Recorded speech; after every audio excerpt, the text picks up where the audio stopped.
Hello, I'm Lucy. I am the designer for Cottonbook, and I am here with you at midnight Eastern time. I know a lot of you are on Pacific time, but over here, I guess it's the witching hour, so perfect timing. I am showing you everything that you need to know, I guess, to get started with tea and spirits. And if you don't care for alcohol, but you're still here somehow, I do have some non-alcoholic drinks for you too coming up with tea. So just to get started, I feel like people don't use tea enough as like a flavor in cuisine and in drinks that aren't strictly like tea time or your morning beverage.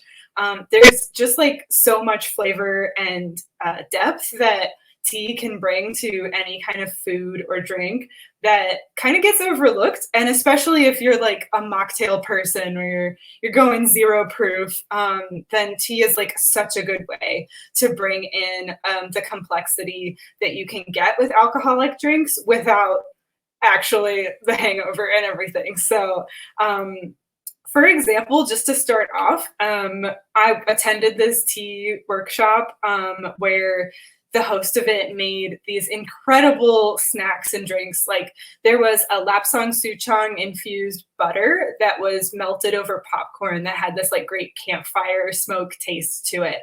Lapsang souchong is really well known for being a smoked tea, so that smoky flavor in there was really, really fun. And having that infused butter to then like use on other things was really cool.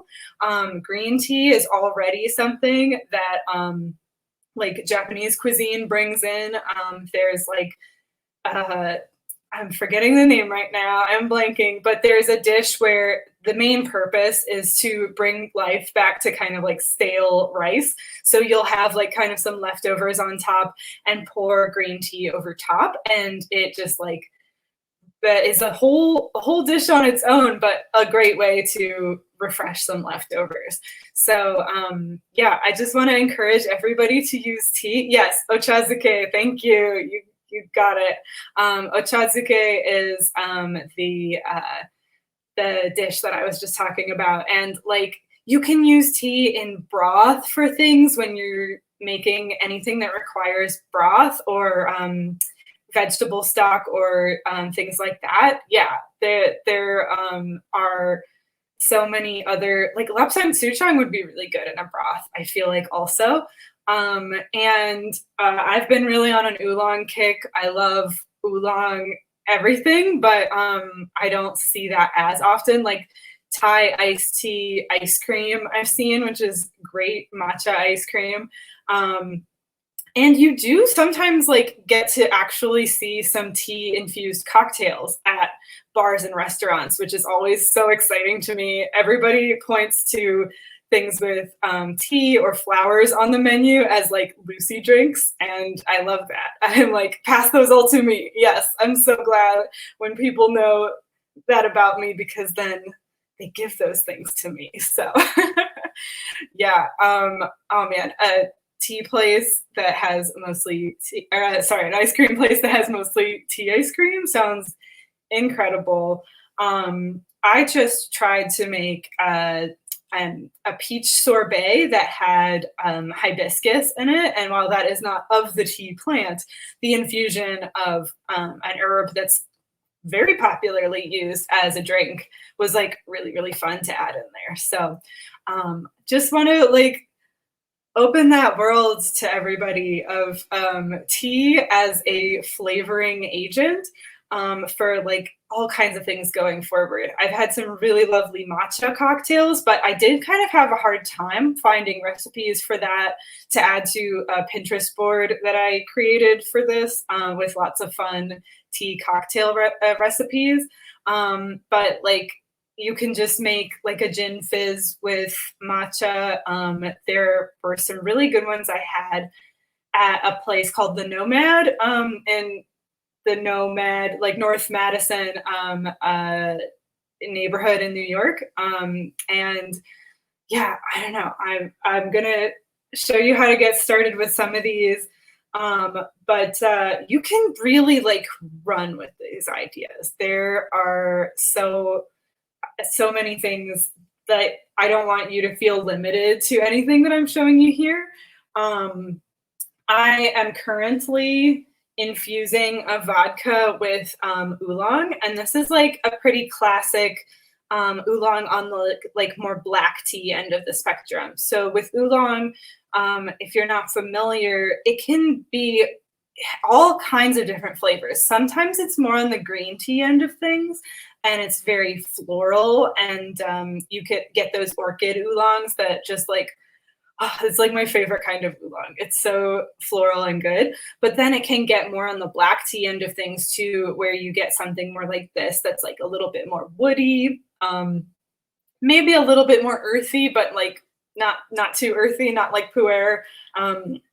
Where like Puree would be really interesting to make some stuff with, as it is a fermented tea. So it has some really earthy qualities that my friend Jasmine describes as dirt. She's like, I love Puree, it tastes like dirt. And I love that for her. But speaking of which, Jasmine, also a really good tea element to incorporate in there.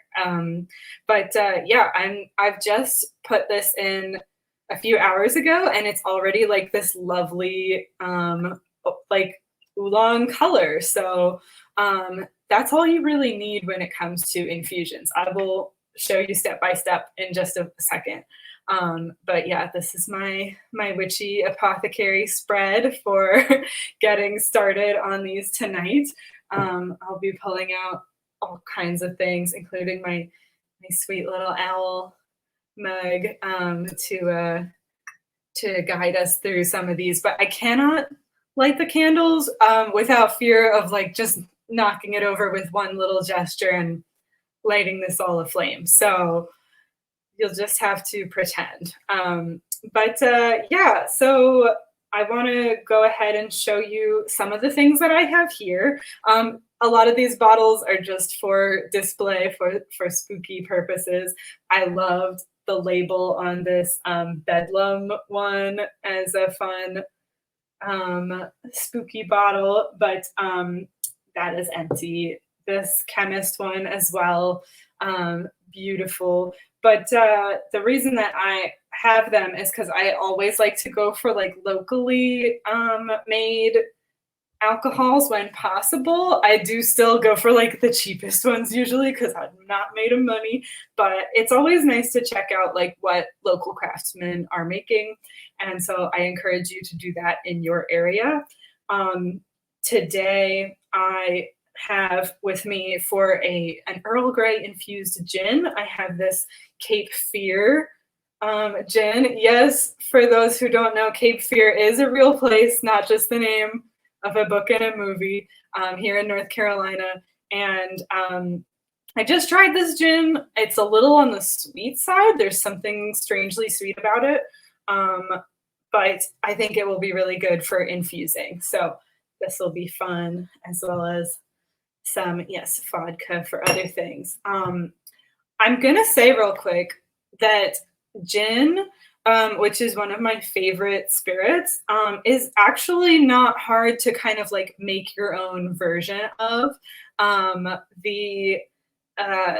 The only difference you're going to get, as far as I understand, versus like a professional with a still and everything, is that it's not going to turn out totally clear. So you're just taking like a grain alcohol, a pure alcohol of some kind, and infusing it with botanicals, and that's kind of what makes it gin.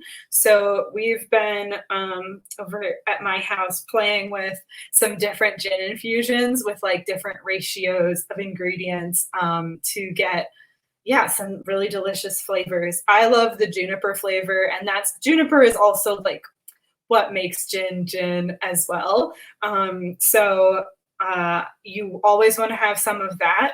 But then everything else is kind of up to you. I have a little guide that I've been following from a gin kit where we got these like adorable bottles, but we just keep doing it again and again using the same kit, but just like buying more ingredients. And juniper berries are not really hard to find. It's the dry berries that you want to use. And then you can have lemon peel or orange peel is like my fun twist / I cannot find dry lemon peel at the moment, but I think orange peel is really nice. And you can do fresh. You can do fresh lemon peel. You can do fresh orange peel and just like play, find what suits you really well. But I really do feel like I'm in potions class over here when I have something like this. So I want to see if I can show you in front of the camera. Mine is labeled floral, whereas my partner does like the traditional dry gin kind of type. But in there I have the juniper berries. Sorry, I'm covered with paint. But I have the juniper berries. I have some honeysuckle that's also dried. I got it from a local tea store, and a few other things. Let me tell you how long I infuse these for. This one, though, it also has lavender and some rose hips in it. And I always love putting lavender in there because it's just delicious. But for how long the gin infuses, I put this in for 2 days. So it has been 2 days now, and I'm going to go ahead and strain this out for you and show you the process for this. One easy way to do this is to just get vodka and measure out like 2 tablespoons of juniper berries, and then like little pinches of everything else for like 350 milliliters or 375 milliliters, which will be half of a standard bottle. These standard bottles are 750 milliliters. And the alcohol makes it infuse so fast. Unlike tea, where you have to pour hot water over it, then like in that case, when you do that, water is not as good at stripping out the flavors and aromas as alcohol is, because it is much more like caustic in that sense. So this actually, what we've started doing is using Everclear instead, which is like, what is it, like 80 proof or so? No, I don't remember. It's double the ABV is what I'm trying to say. And so when you do that, if you decide to go the Everclear route, you have to remember to cut this 50% with water, or this will be way too powerful for anyone to want to drink. So like, yeah, do remember, like if you're doing like we are, where we're like, you know what is economical is just buying a $20 bottle of Everclear, infusing it, and then you get 750 milliliters out of this, then yeah, just you probably won't forget, because if you take one sip of that, you will be coughing and sputtering and you will realize that you have made a mistake. So that is my advice, is if you want to keep it simple, just go the vodka route, because then you will not make that mistake. It will always be only your typical like, what is it, 40% ABV or something like that. I cannot find it on this label. Oh, there we go. Yeah, 40% alcohol by volume. So that's much more normal. But that is what we want to get to ultimately with this. So let me show you how I will strain this out. And then I will show you some more tea specific ones. But for those who like herbal teas, then I think you'll like gin very much. So I've got my sieve. I've got something that can pour, and I always like to use glass or Pyrex. I'm not sure what makes that so different from glass, but I guess it's tempered. Because I just do not trust high percentages of alcohol to be okay with plastic, or all plastics, let's say. But yeah, so you can, I don't know, your mileage may vary, but I would recommend glass. So this beauty, we'll have to say goodbye and put this back on the shelf for next time to this lovely apothecary bottle. But I'm going to go ahead and strain this out. And I can just do that in front of the camera as well. I'm getting pretty close to full in here. And then I'll have to dump out the rest of the ingredients because of the shape of this bottle later. But yeah, so I'm going to start with that. And then I'm afraid that the bottle that I typically put this in is not as aesthetically pleasing. It's your typical Bombay gin bottle. But we're going to need to transfer it to a bigger bottle because this will be cut with water. And you could all of this is basically to taste, so you could do less than 50%. I wouldn't recommend doing less than 40%, but yeah, this is, oops, of course I knew I was gonna spill everywhere. But you try to get as much of it in the bottle as you can. Luckily, you didn't spend too much on it. It's always gonna happen. Where are my paper towels? I think what helps too is if it is dry underneath, so the liquid doesn't have something to stick to. I don't know if you can reuse these ingredients or not. I have only been doing this for a little bit and I have not noticed or have not tried to reuse them, but usually you're using such a small volume of herbs that I wouldn't worry too much about wastefulness. But you can always give it a go. It's only been 2 days, as I said, so it could still have a lot of flavor left inside of it. It's worth giving it a shot. By that same token, I always try to get as much use out of my tea leaves as possible. So when I'm making a cup of tea, I'll see if I can steep it a second time. But this does not frequently work for tea bags. And it doesn't usually work if you steep your tea for longer than 5 minutes. 5 minutes is usually going pretty far for me. But again, that's talking about tea leaves as in Camellia sinensis. So black tea, green tea, oolong, white tea. You probably don't want to do really more than 3 minutes unless you like a super strong cup, which lots of people do. But I tend to kind of medium. So yeah, so we've got this beautiful bottle that's ready to be topped up with, I'll use this same measuring cup to get 375 more liters and dump it in. So I can't wait to taste this. This is pretty similar to how I usually make gin, but I did put kind of a lot of honeysuckle this time. So we'll find out. But the best way to try that is gin and tonic. I don't usually like alcohol just by itself. But so you might want to taste it that way. But gin and tonic is the way to go to really let your home infused gin shine. And I'm going to talk also about how to let your tea infused gin shine with a nice cocktail. Yeah,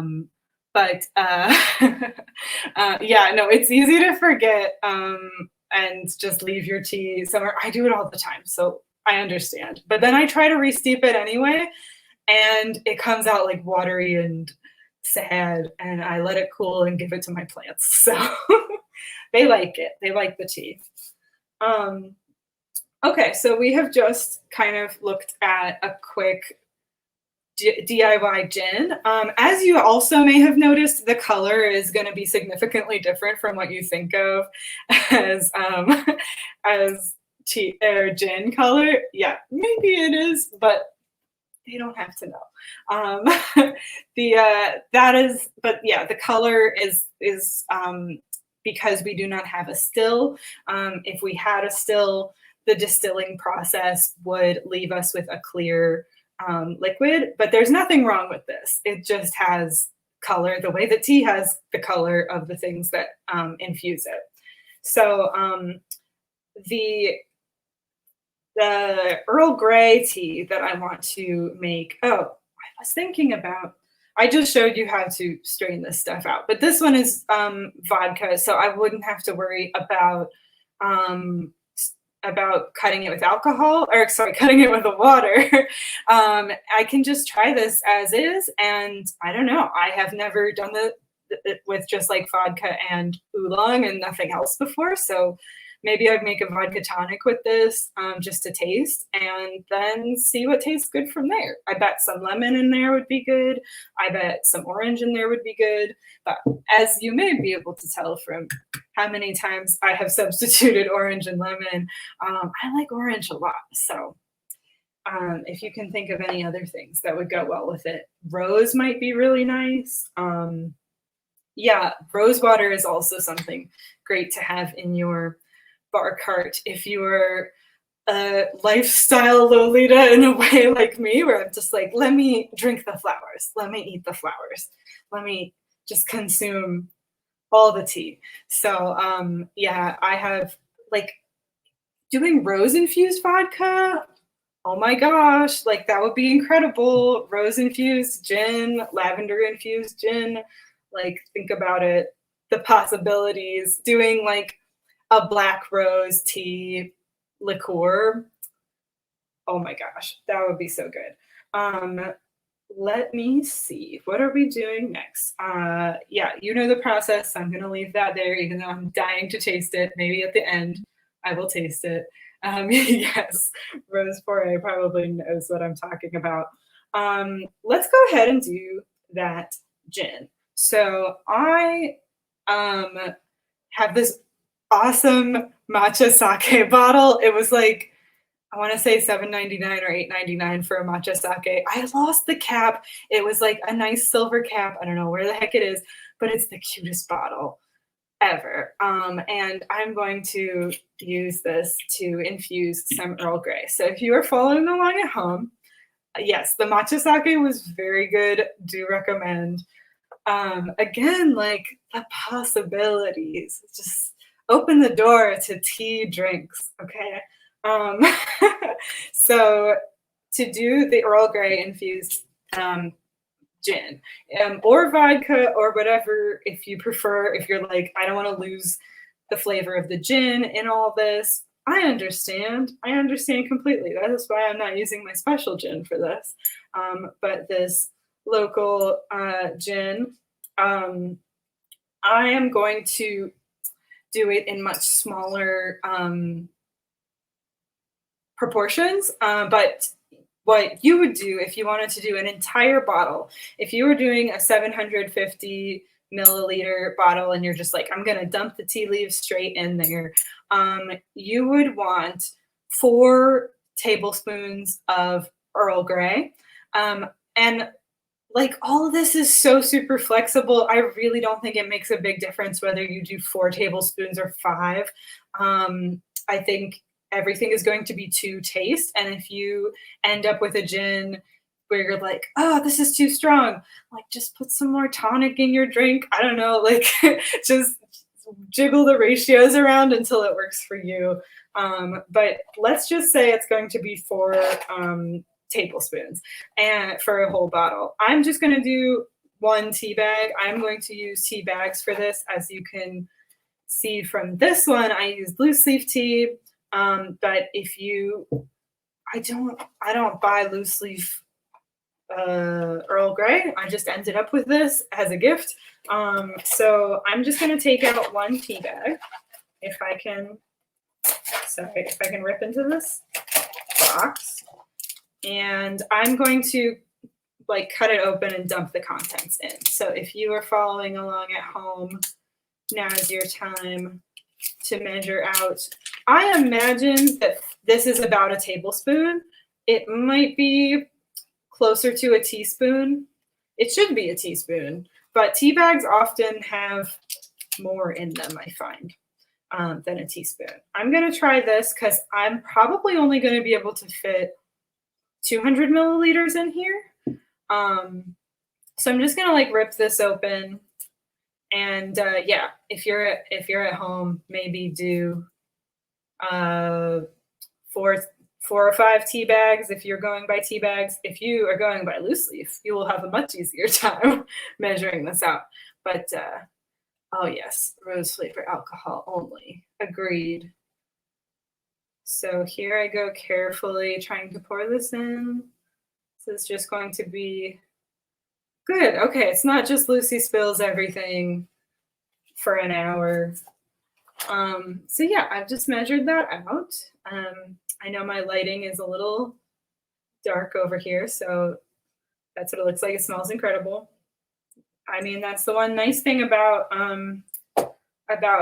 bagged tea is it's always like the crushed little fannings, as they call them. So it's super fragrant right away. It's also the bad thing is it releases all the flavor right away, so they get old a lot faster. But the Trader Joe's ones are in plastic, so I guess that solves that problem. I'm just going to, oh, I have a funnel. Okay. I was going to just try to pour all willy-nilly, and that was going to continue the trend. But I'm just going to fill this up. I should measure it, but I can also just go search for that sake bottle, see how many milliliters it is. That's probably pretty close. Yeah, I definitely, that's how I think about this, really. Like when people give me tea bags, the ways that I use them are making infused liquors, making iced tea in like a big jug that I just keep in the fridge and anyone who comes over can have iced tea, and tea on the go, because I do not have one of those like cool thermoses with the steeper basket in there. I just put a bag in there and pour cold water over it and do like a cold steep, and that usually works really nicely. It might take like a couple hours to infuse, but it's worked really well in the past. Yeah, when I get bagged tea as a gift, it's like I appreciate the thought. But all right, let me give this a go. What I've found with the funnel is that you kind of have to hold it up from the lip of the jug a little bit, because otherwise it creates like some kind of weird pressure thing where the air can't escape, and then the liquid does not go down. So not very fast anyway. So this prevents spillage. I'm almost thinking maybe I should do a second tea bag, but then on the other hand, I kind of think I could just leave it to steep longer. So I'm tempted to just do that. I also meant to show you just a second ago. So first of all, here is our beautiful liquid. We're going to close that up if I can find where I put the cap. Yes, there we go. And so the other thing is when you are making something like gin or an infused liqueur that is using botanicals, especially just like random herbs, you may want to get out your mortar and pestle and like give them just like a gentle crush. Unfortunately, the first time that we tried following this gin kit, my partner got real aggressive with it, and it was so bitter from the infusion of the herbs. I had to like really water it down with tonic, and then, you know, it can be nice to have a low ABV drink, but if you want to have a nicely balanced drink, I would just not macerate it. I don't know if that's what it's called when you use something other than your teeth, but not squish it too crazy. Yeah, but there's our little guy. So yeah, this is our Earl Grey infused gin in progress. This actually does not take as long as the whole gin situation because we already have some really nice flavors going on here with the gin. So we're just adding a little something on top with the Earl Grey. So this is only going to take like 2 hours to 4 hours to infuse. And I'm sure you can go longer and get more flavor out of it, especially if you're like, oh no, I only have one tea bag in the cabinet. Then you might just want to leave it for longer. But yeah, I'm gonna give it a little shake, but you don't have to. And let this sit for, I'm gonna let it sit overnight probably because I'm gonna go straight to bed after this. But that is where our mocktails come in, with some no caffeine herbal mocktails. But yeah, like, think of the possibilities for mocktails. You can do so many nice things with like complexly flavored teas that people will be like, what the heck is this? Where did all this flavor come from? It's not just juice and soda and soda water. And you're like, I have my secrets. So all right, let me get started with those. I'm just like barreling ahead, so let me know if you have any questions, and I'll be happy to answer them. But yeah, I'm going to move on to the next thing. Oh, before I do, got to slow myself down long enough to say, the one thing that inspired me to make the Earl Grey gin in particular was that there is a cocktail called an Earl Grey Martini, TEA Martini, and it was made by a bartender named Aubrey Saunders, whose bar I think shut down during the pandemic, but it was in New York, and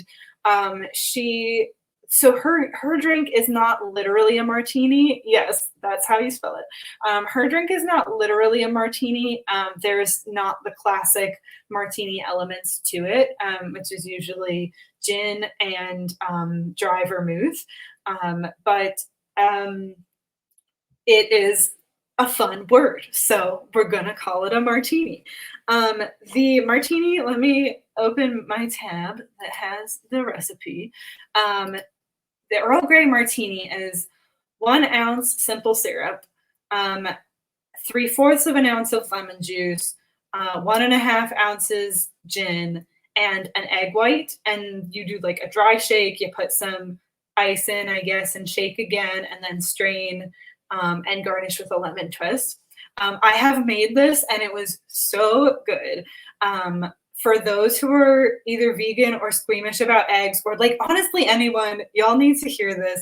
Aquafaba, there has been no greater purpose for Aquafaba than replacing egg whites in cocktails. Like the problem with egg whites, so problems and benefits. The benefits of egg whites are that you get a really foamy, frothy, creamy, delicious cocktail out of them. But like it does smell like wet dog a little bit. Like I was at a really fancy restaurant and I got served an egg white, a drink with egg white in it. And when I held it up to my lips, I got that wet dog smell. And I was like, did they not wash the glass? But this is a fancy restaurant. Like that wouldn't happen, right? And the answer to that train of thought is egg white just kind of smells like wet dog. Aquafaba, though, does not.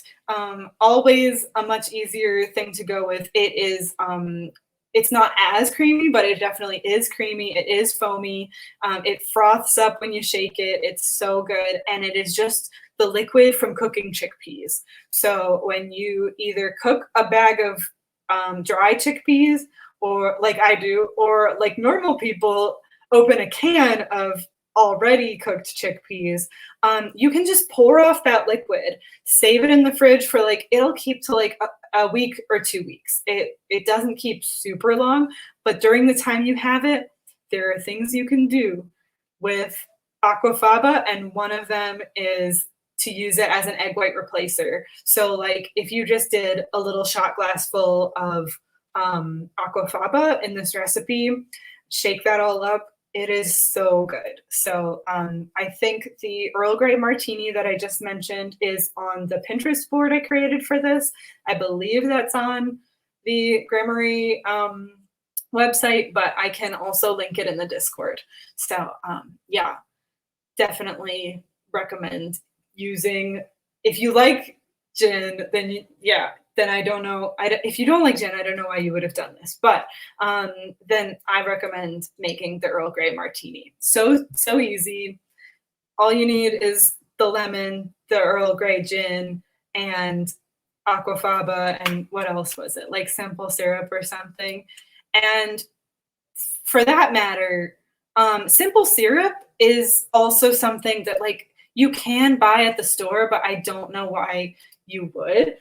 It's just water and sugar. So I have some here that I made. It's just like 1 part water to 1 part sugar, if I remember correctly. There's a thing called rich simple syrup where it's like, I think 2 parts sugar to 1 part water. But what you need is just like pour a cup of water into a pan, pour a cup of sugar into a pan, get the sugar to melt into the water.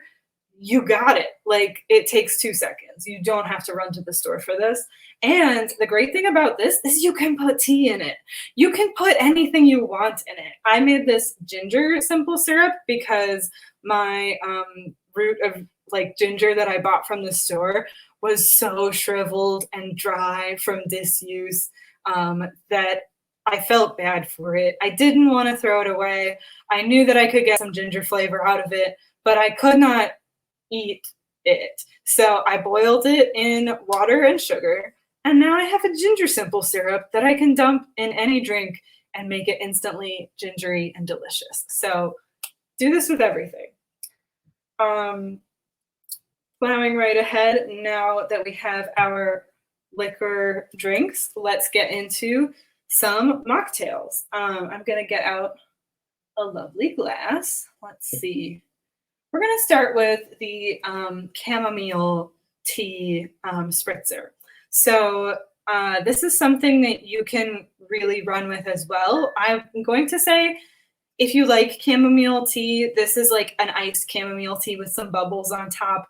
And so that can be very nice, but it is also super simple. So, oh man, yes, I know about making simple syrup in the microwave. That is also a great option. Just whatever it takes to mix some sugar into some water, you got it.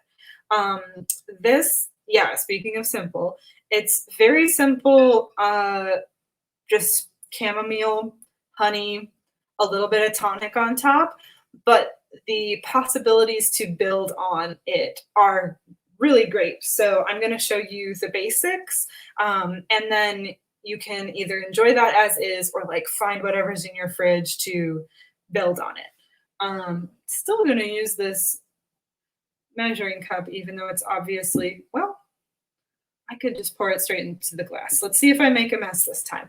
So we've got our glass, and we've got, so for those following along at home, I cannot just have my kettle here at the table and make some chamomile tea because it beeps. It will be very annoying. But this is where you're going to want to make some chamomile tea if you haven't already. I have, and technically the recipe is to put a little bit of honey simple syrup into there. Now, honey simple syrup, the purpose of it is to take the honey, which is very thick and viscous, and make it much easier to combine with other liquids. So it's, instead of using sugar, you use honey, and the ratios are a little bit different. Maybe it could be equal, but you're just going to dissolve some honey into some water.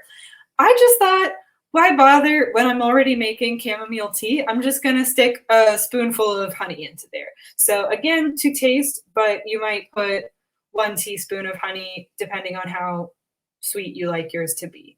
I'm going to strain out because I just put the chamomile blossom straight into here.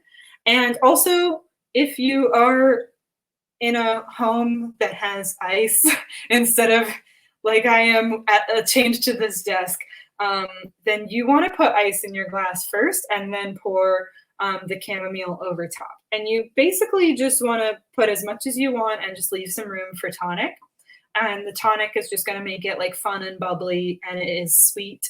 But if you don't want that extra sweetness, just go for some seltzer. And if you don't want bubbly, you're done. So I'm going to put in just a little bit of my tonic water. That is all I have, I guess. And that's it for a really nice bedtime drink. This is my ready to go to bed cocktail. Don't want to have a hangover cocktail.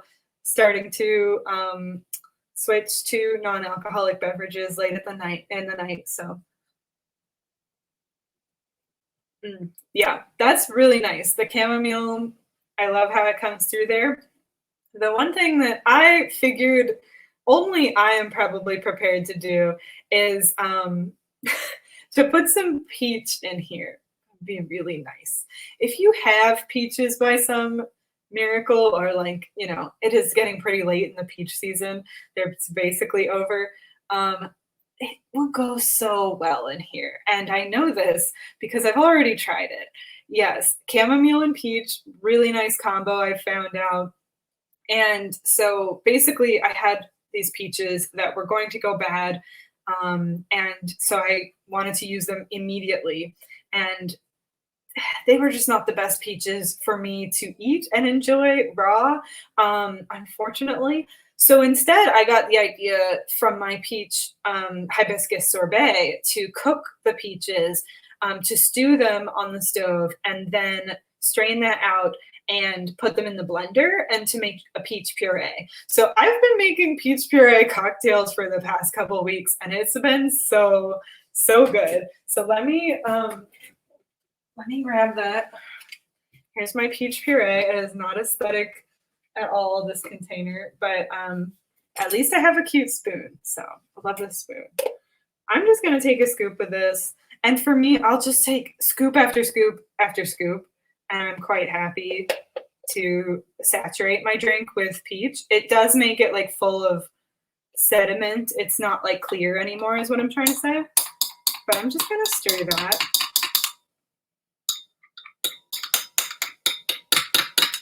And yeah, imagine hitting that with a bit of rose water or orange blossom water from like the Middle Eastern grocery store, or there's so many things you could do with this. Like imagine putting a little garnish of lemon on top. If I had a slice of lemon ready and didn't have to go hunt in the kitchen, I would do that.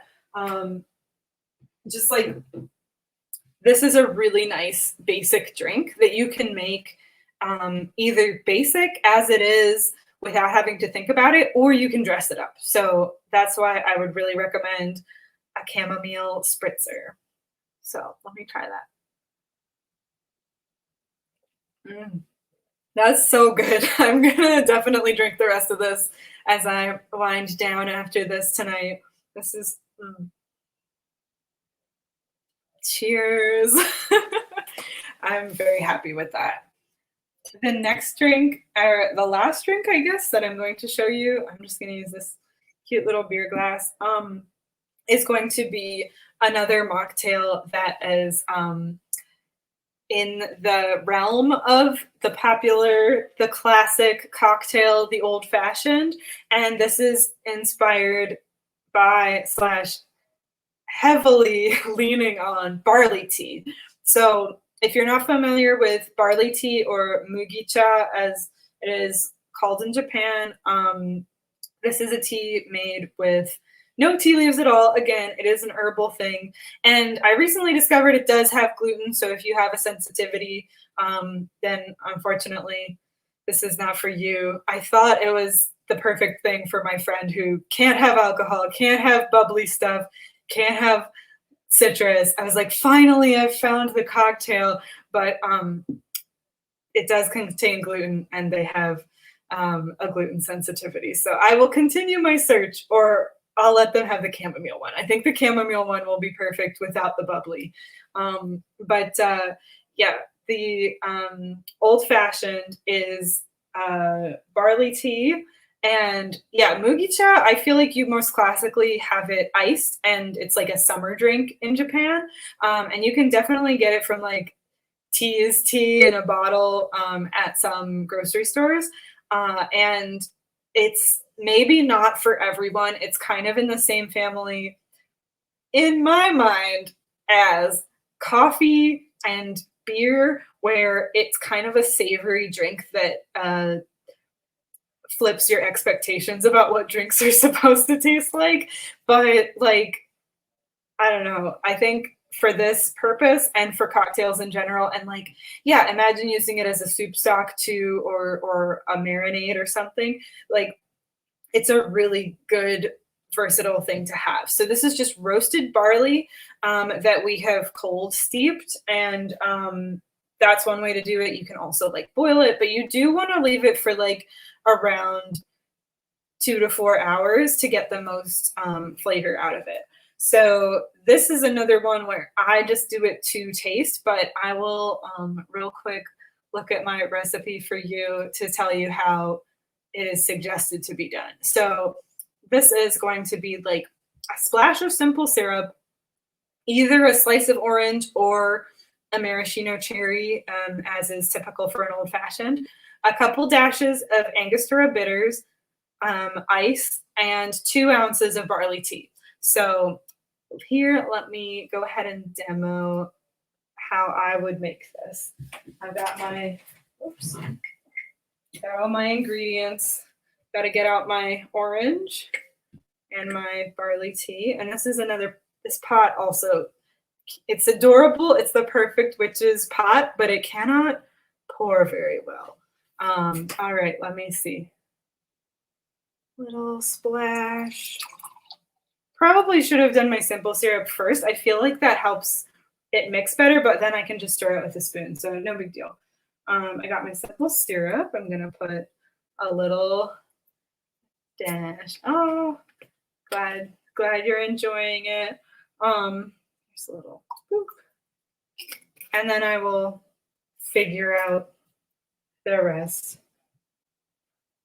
And now Angostura Bitters, if you are truly alcohol free, if you have some kind of health sensitivity to this, it is alcohol, but you only are using a couple of drops. So if you don't have a health concern about alcohol, this is going to be no problem. This is not going to get you in any way inebriated.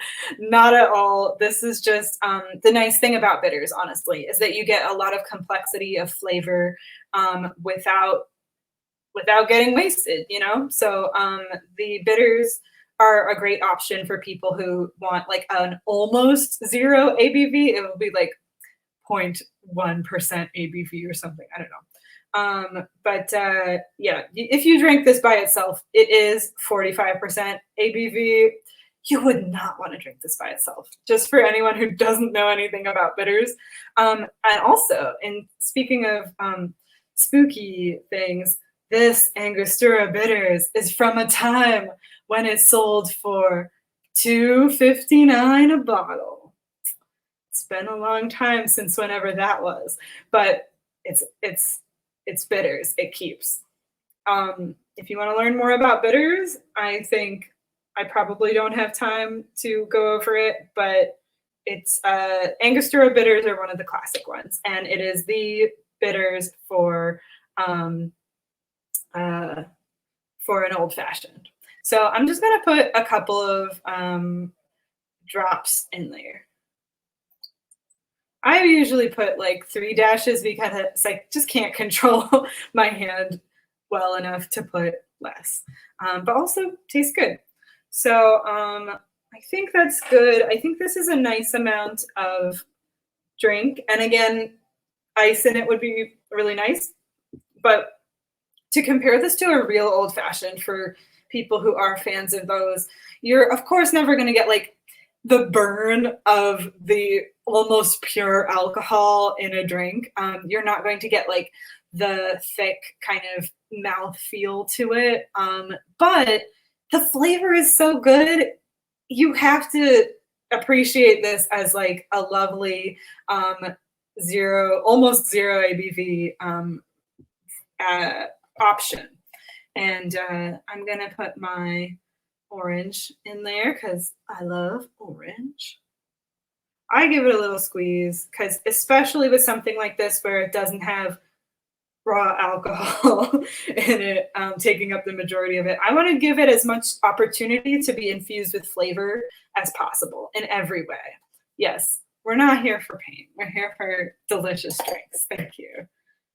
So there we go. That's our like a beautiful little old fashioned. I wish I could like tilt it further towards you so you could see it better.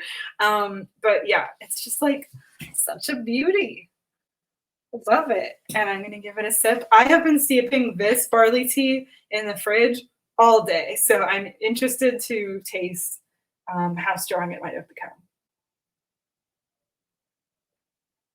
Mm, yeah, you get like the roasted grain taste, which is a big part, I feel like, of bourbon or whiskey. Mm.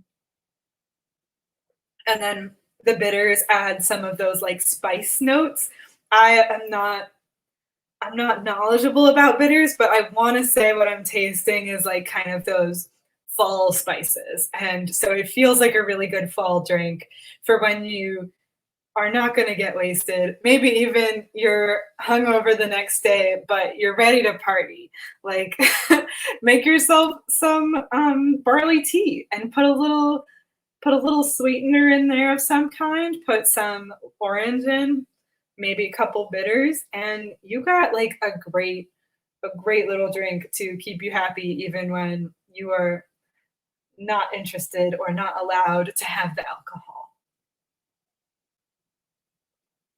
Yeah, if you put the big ice cube in it, it does look fancy. I have the big ice cubes. I kind of want to like run and grab my actually I have a tray of ice cubes that are like the Scream face, like from the painting, and I have been putting those in all of my spooky beverages this season. So yes, I totally would have made the Earl Grey martini for you tonight, but I really don't want to risk keeping my brain up when I'm trying to sleep very shortly, because for me, it is bedtime. So if anyone has any questions, please feel free to ask. I have very much enjoyed making this spread for you. Um, yeah, I am repping Cloudberry Lady today with my dress, although my blouse, my own creation, and my hat is honestly still a work in progress, but it is my very proud baby. And I got my Cottonbook pin over here, so be sure to pick one up either at Lolita Collective or on my website. So yes, just enjoying my chance to dress up and enjoy the season, and I would very much like to do this some more. So hope everyone enjoys some spooky drinks. Thank you, Emma, for sharing. Yes, thank you. That is where to find me. But yeah, I'm still really excited to try this. I might still strain it out.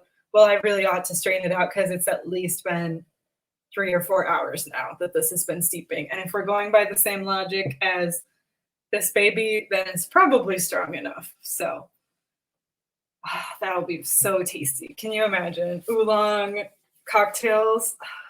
Like there's already so much flavor just baked into oolong and pu'er and some of those really nice black teas.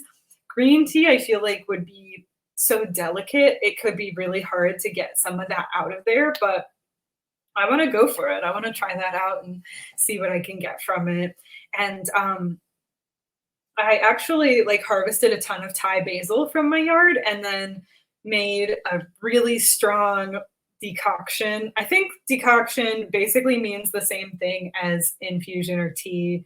But yeah, it's just like taking an herb or something and covering it with water and then cooking it down, like boiling it, steeping it for ages, and I let mine evaporate off as much water as possible, so it'd be very concentrated.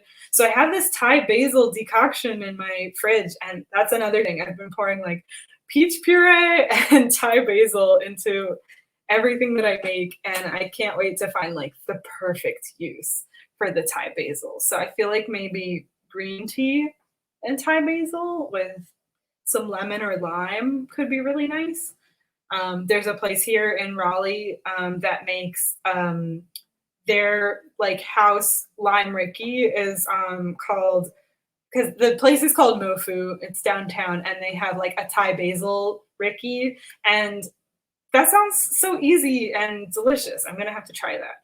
I do not remember for sure, but I think a lime Ricky is with gin and lime and maybe some other definitely some other stuff. Oh, it's getting late, and I never really knew what a gin Ricky was or lime Ricky was to begin with. But yeah, with Thai basil and lime, yeah, any kind of citrus I think would be really good. So this is all I ask is like think of your herb cabinet, think of your spice cabinet, and most importantly, think of your tea cabinet when you go to make cocktails, mocktails, food of any kind. And it will be so good. It will be so good when you do. And then you have to share the recipe with me so that I can make it. So, tea and cakes, tea and cookies, we love it. Like Earl Grey buttercream frosting in lavender shortbread cookies. I'm pretty sure that's already a thing from back in the day bakery in Savannah. So we gotta get on this.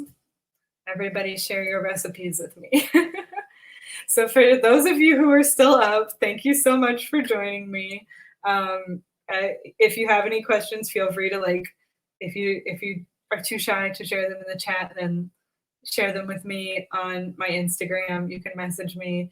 And yeah, for anyone who went to bed and you caught this later, thank you still for watching. I had a great time, and I hope you got to make a bunch of delicious drinks yourself. So thank you. All right, I'm gonna drink my drinks.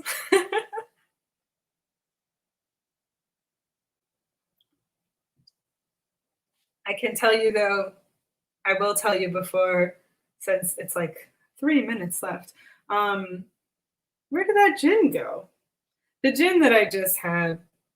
Oh, it's way over here. The Cape Fear one was not personally my favorite. It's a little bit sweet for my taste without any of the fun botanical flavors coming through, but I did just have it in, no, I tried it in 3 cocktails. My partner made a gin and tonic. I made a martini, and I made something else.